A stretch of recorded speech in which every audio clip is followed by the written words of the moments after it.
Spain, once a mighty empire where the sun never set, found itself clinging to the remnants of its former glory by the 19th century. The Philippines, a jewel in the Spanish crown for over 300 years, became a point of contention. Nationalist fervor was growing within the archipelago. Filipinos, yearning for self-rule, challenged Spanish authority. Meanwhile, across the Pacific, the United States was emerging as a global power. America's burgeoning industrial ambitions demanded new markets and strategic outposts. The Philippines, located at the crossroads of Asia, became increasingly attractive to American interests. The relationship between Spain and its colony grew strained. Rebellions flared up across the islands, met with brutal repression from Spanish forces. The situation was a powder keg waiting for a spark. That spark arrived in 1898, igniting a conflict that would redraw the map of the Pacific. The explosion of the USS Maine in Havana Harbor in February 1898 provided the catalyst for war. The United States, fueled by a potent mix of outrage and expansionist zeal, declared war on Spain. The conflict quickly spilled over to the Philippines.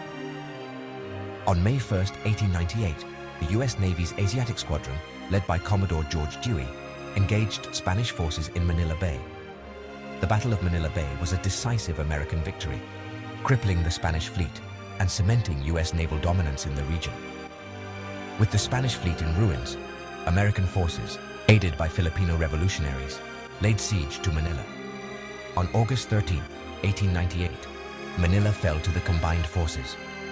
The Spanish colonial era in the Philippines was effectively over, but the fate of the archipelago remained uncertain. The stage was set for negotiations that would seal the island's future.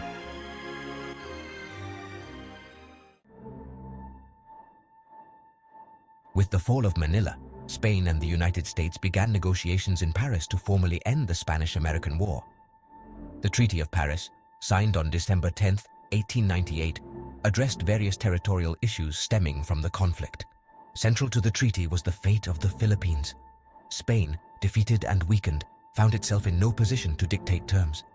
The United States, eager to establish a foothold in Asia, pressed its advantage. The result was a controversial deal. Spain ceded the Philippines to the United States in exchange for $20 million. This transaction, while framed as a purchase, was essentially a forced sale. Spain, stripped of its last major colony in Asia, was left to reckon with its diminished status. The Treaty of Paris and the sale of the Philippines marked a turning point in the global balance of power. For Spain, it represented a final, humiliating chapter in the decline of its once vast empire. The loss of the Philippines dealt a blow to Spanish pride and prestige, further solidifying the nation's descent into relative obscurity. On the other hand, the acquisition of the Philippines propelled the United States onto the world stage as a colonial power.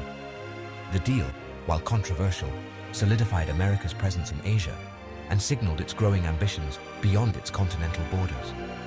The $20 million transaction was more than just a land grab.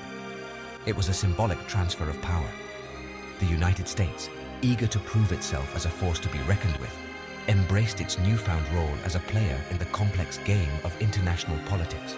If you found this story interesting, hit that like button, share it with your friends, and don't forget to subscribe for more amazing stories. Thank you for watching.